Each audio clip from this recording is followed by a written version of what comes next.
Wrestling has more than one royal family, something that Cody Rhodes has been trying to prove for many years, being one of the most talented wrestlers of his generation and the son of the great Dusty Rhodes. It's a pleasure to meet you on the Wrestling Paradise to tell you the most surprising stories about the one who had a thunderous comeback at WrestleMania 38. Are you ready to be shocked when you learn why Cody almost hit a WWE writer?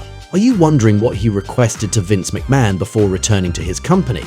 Do you want to know more about the stupid way he got injured in 2022? Do you want to discover the interaction he had with The Rock 11 years before WrestleMania 40? And are you curious to learn the secrets behind the creation of All Elite Wrestling? You will know everything and much more at the end of our video. You are on the Wrestling Paradise, the most surprising stories about Cody Rhodes. Let's go. As Cody Rhodes told, it was a specific story that definitely made him want to leave the Stamford Federation in 2016. At that time, he was sending a lot of emails to the company's writers asking them all the time to put an end to the Stardust character he had and completely reset him because he was tired of it. And it was going nowhere, but he didn't receive any response from them. One day it was enough and he went to one of the writers physically, but the latter completely ignored him. While Dusty Rhodes' son really didn't want to be Stardust anymore and wanted a fresh start more than anything, the writer didn't listen to him, and even worse. While the guy seemed too busy on his laptop to pay attention to Cody, the latter realized when he left that the computer was actually turned off and that the writer was pretending to write in order to avoid Cody. A huge lack of respect that made him realize it was time for him to leave. After that scene, he even went to see Triple H. He was really close to hitting the writer, and the game had told him that he should do it. He didn't do it, but on the other hand, he realized the company would never see him as the real star he thought he could be. At first, he was scared of quitting, especially because he was afraid his mother would disown him if he did, so he wanted to try to get fired. With that in mind, during house shows, Cody would take a flask of whiskey mixed with an energy drink and sit drinking in front of the monitor, hoping to get caught by officials and get fired. Can you only imagine how far the WrestleMania main event seemed at that very moment? When Cody Rhodes and his friends set up the All-In event in 2018, the Indies WrestleMania, the success of this show will arouse the interest of a certain Tony Khan, a billionaire wrestling fan. Gradually, Cody and his friends join forces with him and create their own federation, All Elite Wrestling, on January 3, 2019, of which he becomes one of the executive vice presidents. Inspired by All-In's success, Cody and his colleagues therefore set themselves the challenge of becoming a real rival of the McMahon Empire. As his father Dusty Rhodes also was with WCW in the past, Rhodes will have a crucial role in the first All Elite Wrestling pay-per-view on May 25, 2019, at the MGM Grand Garden Arena in Las Vegas, since there will be the match that, according to Tony Khan, made the success of the company and what will remain one of the favorite matches of his career. The one he actually dreamed of having 4 years before at WrestleMania 31. The one against Dusty Rhodes. Journalist Dave Meltzer will give this match 5 stars in an iconic and highly symbolic scene.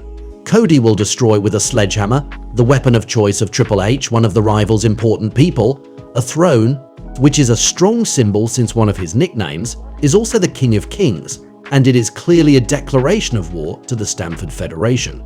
The match itself was the fratricidal battle they couldn't have 4 years before at WrestleMania 31. It's interesting to note Cody will do the cartwheel and the gesture in the manner of his former Stardust character, and that he had also done the figure 4-leg lock, Ric Flair's famous finisher, the one who was still one of Dusty's iconic opponents. It was a bloody war with false finishes, a classic sequence in wrestling where the two exchange punches, and after Cody's victory, the latter will end up saying he needs his big brother, and they will hug. But you will see that there are even crazier stories coming by the end of the video, so make sure to stay tuned because they will surprise you. When Cody Rhodes was in the All Elite Wrestling promotion, where he also had a backstage role, he took on another dimension.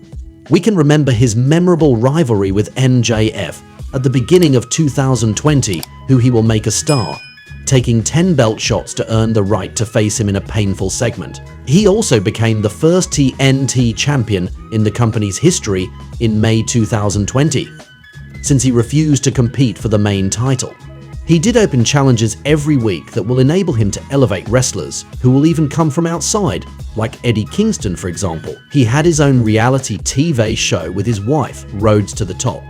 He had a mind-blowing match in December 2021 against Andrade, in which he proved he is a badass, since he will pin him while still having his arm on fire after throwing himself on a burning table.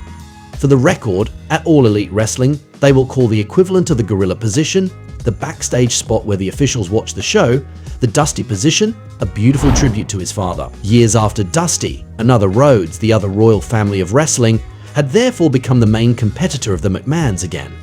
From a personal standpoint, Cody will also be upset by the death of his friend Brody Lee, formerly known as Luke Harper. He had helped him a lot in mourning his father Dusty, since Brody had lost his own father when he was 10 years old. They had a memorable dog collar match together after Cody agreed to lose in 3 minutes in a previous match to give maximum credibility to Brody, whom he had personally brought to the company. A tragic event in which the American Nightmare will be there for Brody's son, Brody Jr., by even making him experience beautiful moments on television, where he could be his character of -1. Brody's widow, Amanda Huber, will say that Cody is her son's favorite person, a touching side of the American Nightmare. In this period, Cody will also become a father for the first time on June 18, 2021, of a little girl called Liberty. WrestleMania 38. Seth Rollins is waiting for his mystery opponent. At that moment, Cody Rhodes appears and causes one of the most memorable reactions of 2022. So it's official. The former executive vice president of the main competitor, the son of the American Dream, is back in the Stamford Federation. 6 years after leaving it, he signs a contract there on March 18, 2022, after Vince McMahon and the official Bruce Pritchard came in person to his house to convince him to come back. A sweet revenge when we remember 2016, a time when the company no longer wanted him. Surprisingly, his contract at All Elite Wrestling had expired and he had become a free agent, knowing that he declared he left Tony Khan's federation because of a personal problem. When the official Bruce Pritchard heard the news from mutual friends, and he told them that Cody could call them, 5 minutes later he had a call from Dusty Rhodes' son, and the next day McMahon and Pritchard were flying to his home. The two things that Cody asked for before his return were that he keeps his theme song, which he really cared about. And for the record, the phrase that we hear at the beginning, "Wrestling has more than one royal family," is pronounced by Cody himself, and he recorded it several years ago in his living room on his computer. But he also asked that there is never again the slightest reference to his former Stardust character, which will not prevent him from doing a Stardust cartwheel at WrestleMania 38. Cody wanted to remain the American Nightmare, but fortunately for him, Vince McMahon considered that there was no reason to change it. According to Seth Rollins, Cody's return was finalized 2 weeks before the showcase of the Immortals, and it's pretty crazy that he made his big return in the AT&T Stadium in Texas, because it's the same arena where he did his last WrestleMania in 2016. On the other hand, his mother couldn't attend this match because apparently it was her granddaughter's wedding. But on the other hand, it didn't prevent them from watching the match at the wedding. In any case, as Corey Graves said on commentary when Cody was back, the prodigal son has returned from undesirable to undeniable. After a dream return to the Stamford Federation in 2022, Cody Rhodes was going to live a nightmare. While training at the gym, he will want to impress a guy who seemed to challenge him, and he is going to do a bench press at 295 pounds that immediately tears his pectoral muscle. A stupid injury that will keep him away from the ring for 7 months. The first big injury of his career, a long period that will however have the advantage of making him improve, especially in terms of nutrition. Just before going away, he will nevertheless prove his mental strength and his badass side by still having his match at Hell in a Cell against Rollins despite a painful injury. This match told a real story and was perhaps the best of the year 2022.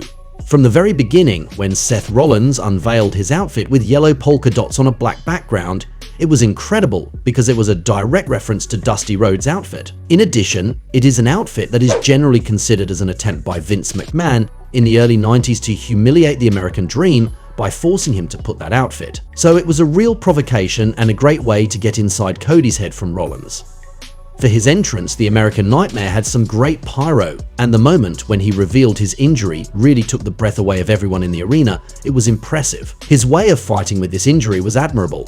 especially since Rollins tortured him with a kendo stick, for example. So there was even a sequence that was a nod to Dusty Rhodes with the use of the Texas bull rope. In the end, he will win the match thanks to the sledgehammer, Triple H's weapon. In the days before the match, when Seth Rollins learned from Bruce Pritchard that Cody had torn his pectoral muscle, Rollins was very unhappy and asked if he was kidding him. While initially there were talks to replace the match, Cody fought to make it happen anyway, sending messages to all those involved where he begged them not to cancel it, and where he said that, according to his doctor, his injury could not get worse anyway. By returning to gorilla position after the match, he had a standing ovation, and he will admit afterwards that he lied about his injury, that in reality it hurt him much more than what he said. But Cody didn't want to let people down at the 11th hour, especially since it was his first main event of a premium live event since his return. In the fall of 2023, after a rivalry of several months against Brock Lesnar, Cody Rhodes had a rivalry with the Judgment Day faction, including several matches. Now we could consider that Cody Rhodes was the top face of Monday Night Raw alongside Seth Rollins. Was the American Nightmare sufficiently famous and popular with the casual audience to carry the red brand and attract viewers? On September 11, 2023, in any case, the Red Show attracted only 1,353,000 viewers, which is the second worst audience in the show's history, and about 240,000 fewer people than a year before at the same time. Then the following week, Raw only interested 1,331,000 viewers, which made it the worst live audience in the history of Raw. On that day, Cody was doing a promo to start the show. Then he had a match against Dominic Mysterio and had come to help Jey Uso in the main event against the Judgment Day, so he had an important place for this sad record.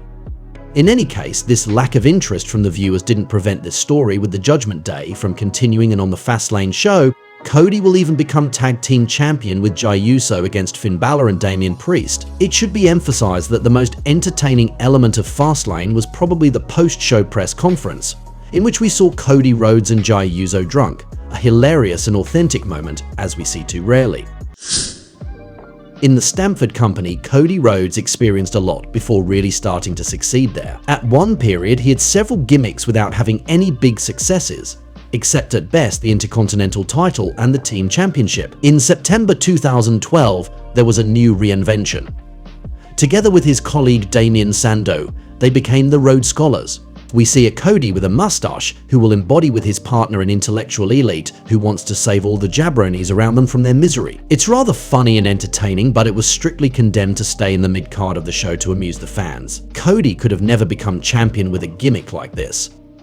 It will only last a few months before they part ways while remaining good friends. In the end, their highlight will not even have been a belt, but rather a segment with The Rock on SmackDown on January 11, 2013. They were supposed to have a tag team match at WrestleMania 29, but even that was cancelled due to lack of time. Can you imagine that in 2013, Cody Rhodes had a segment with The Rock, clearly being a clown, who was there as a sidekick, and that 11 years later, they were maybe the two main actors on the road to WrestleMania 40? In any case, Cody Rhodes' journey sends a message of hope. In life, everything is really possible. Wasn't that crazy? What an incredible life ride. Can you believe he got a segment with The Rock in 2013? And how he faced Rollins at Hell in a Cell with such an injury. With all these stories, we've been able to realize how significant the journey of the American Nightmare has been. With first a stint of a few years in the Stamford Federation, where his destiny seemed all mapped out to finally fail completely, and be forced to reinvent himself totally, which will allow him to return brilliantly at the grandest stage of them all. We can say that Cody Rhodes has really become undeniable. I hope you had a good time watching this video, and I invite you to stay on the Paradise of Wrestling to look at some other ones. See you right away. And that's the bottom line, 'cause Stone Cold said so. What?